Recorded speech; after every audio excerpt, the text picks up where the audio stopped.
mucha gente piensa en la Segunda Guerra Mundial y se imagina batallas, fechas, grandes ejércitos.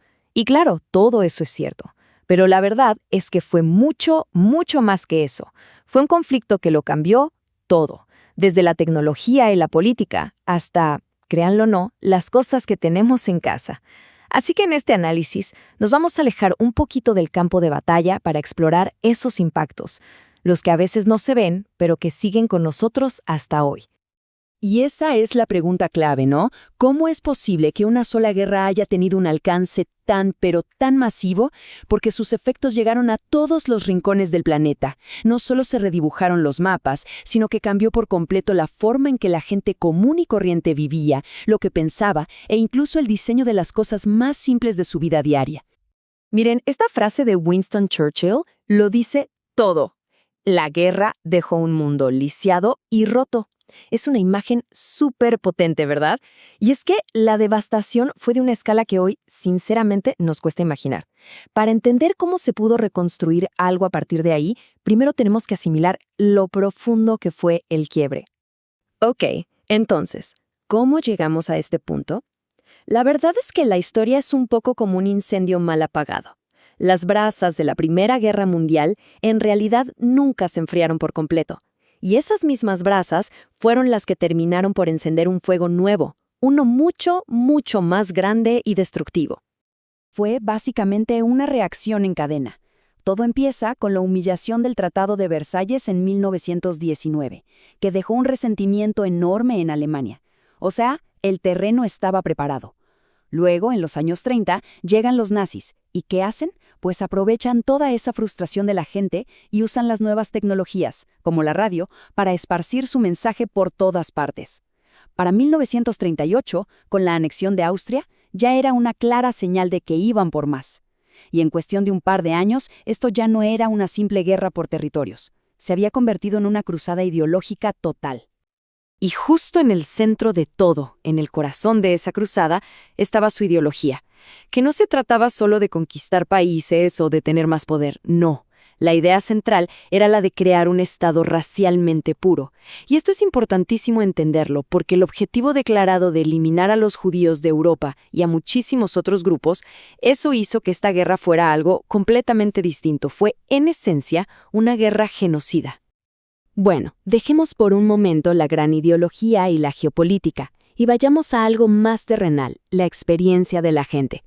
Porque mientras en los frentes de batalla se luchaba con la tecnología más avanzada, en las ciudades, en los hogares, la gente común, los civiles, libraban su propia guerra, una batalla diaria por sobrevivir que lo cambió absolutamente todo en su día a día. A ver, pensemos en la batalla de Gran Bretaña. Uno se imagina a los pilotos, a los aviones Spitfire, pero el arma secreta no estaba solo en el aire. La verdadera clave fue el llamado sistema Dowding. Era una red increíble, súper integrada. Por un lado, tenías las torres de radar que avisaban con tiempo si venían aviones. Luego, una red de 30.000 voluntarios, 30.000, que confirmaban visualmente qué veían y hacia dónde iba. Y para rematar, el proyecto Ultra, que eran los genios que descifraban los códigos alemanes y escuchaban sus planes. O sea, era tecnología de punta y gente de a pie, todos trabajando juntos para defender su isla. Y esa guerra total se sintió en cada pequeño detalle. En Gran Bretaña, por ejemplo, el gobierno implementó el programa Utility. ¿Qué significaba esto? Que todo, absolutamente todo, desde un traje hasta una silla, tenía que cumplir una regla de oro.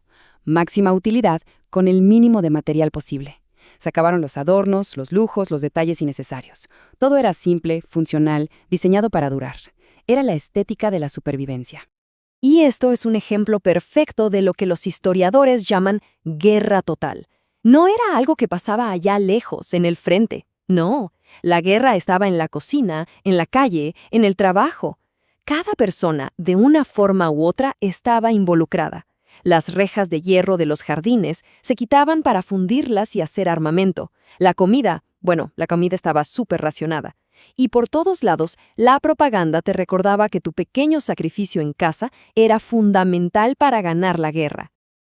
Ahora, uno podría pensar que con tanta escasez, con tanta presión, la creatividad simplemente se apaga, ¿no?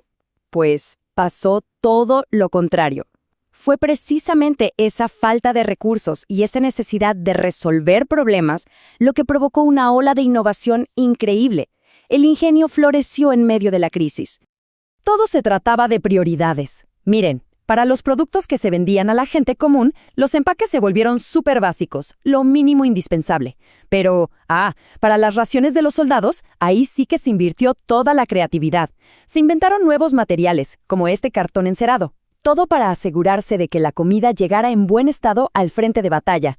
La innovación estaba al servicio del esfuerzo de guerra. Y esta mentalidad de guerra llegó hasta los lugares más insospechados, incluso a la moda. Esto es genial. Una polvera para el maquillaje, pero diseñada para parecerse a una gorra militar estadounidense. Era una forma súper ingeniosa en que las mujeres, en su vida diaria, mostraban su patriotismo y su apoyo. Y aquí vemos otro ejemplo muy claro. Un simple broche con la V de Victoria. Esto no era solo una joya, claro que no. Era un poderoso símbolo.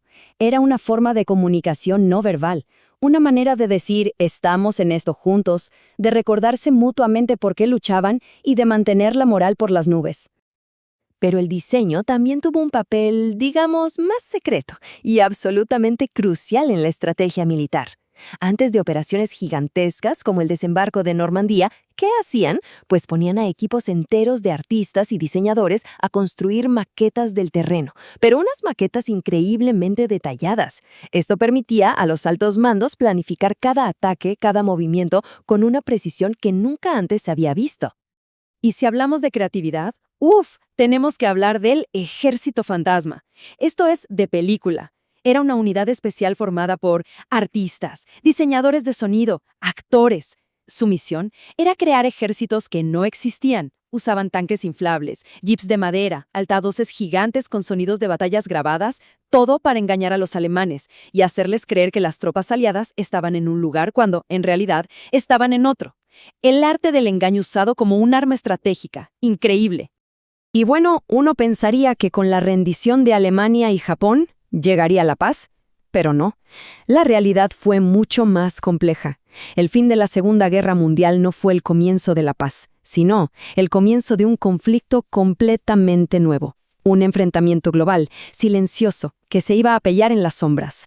Y ese nuevo conflicto fue, por supuesto, la Guerra Fría. Se le dice fría precisamente porque las dos nuevas superpotencias que emergieron de la guerra, Estados Unidos y la Unión Soviética, nunca llegaron a un enfrentamiento militar directo. No hubo una guerra caliente entre ellos. En lugar de eso, la batalla se libró de otras maneras, con propaganda, con espionaje, con una carrera armamentista y espacial, y apoyando a bandos opuestos en guerras en otras partes del mundo. Así que el mundo de la posguerra básicamente se partió en dos. Por un lado, tenías al bloque occidental, con Estados Unidos a la cabeza, formado por países con democracias liberales y unidos militarmente en la OTAN. Y por el otro lado, el bloque del Este, liderado por la Unión Soviética, con estados comunistas de partido único y su propia alianza militar, el Pacto de Varsovia, dos mundos opuestos. Churchill le puso un nombre muy gráfico, la cortina de hierro.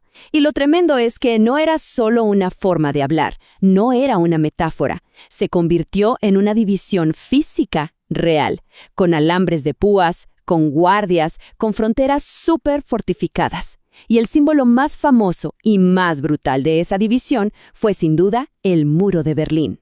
Un muro de concreto partiendo una ciudad, una nación y un continente en dos. Y ahora llegamos a la parte final, y quizá la más importante, el legado moral. Porque la lucha de verdad, no terminó con la última bala en 1945. La batalla contra las ideas que provocaron todo ese horror y la tarea de recordar a las víctimas, eso se ha convertido en un desafío que sigue muy presente. Una tarea para todas las generaciones que hemos venido después. A veces, para entender la verdadera dimensión del horror, los números gigantes, los millones, no nos dicen tanto como un número pequeño y concreto. 14.000. Pensemos en esa cifra. 14.000. Ese era el número de personas, hombres, mujeres de toda Europa, que fueron obligadas a trabajar como esclavas en una sola ciudad alemana, Jena. Una sola ciudad. Y aquí viene lo más terrible, la crueldad, la barbarie. No se detuvo ni siquiera cuando la guerra ya estaba perdida para ellos. En los últimos días, con las tropas aliadas ya muy cerca, en esa misma ciudad, Jena, la policía local y hasta ciudadanos comunes seguían asesinando a prisioneros de los campos de concentración. Esto nos da una idea de lo profunda y venenosamente que se había arraigado esa ideología inhumana en la sociedad. Por eso esta reflexión, que es de hace muy poco del alcalde actual de Jena, me parece que da justo en el clavo.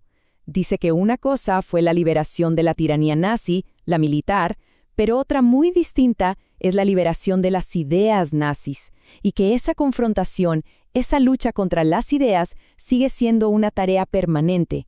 O sea, es un trabajo que no se acaba. Y todo esto nos lleva a una última pregunta, una que quizás nos toca a todos. Ya han pasado 80 años, cada vez quedan menos personas que vivieron aquello.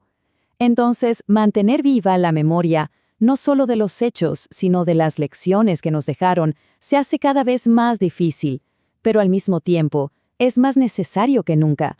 La pregunta es, ¿cómo le hacemos para que todo esto no se desvanezca en el olvido?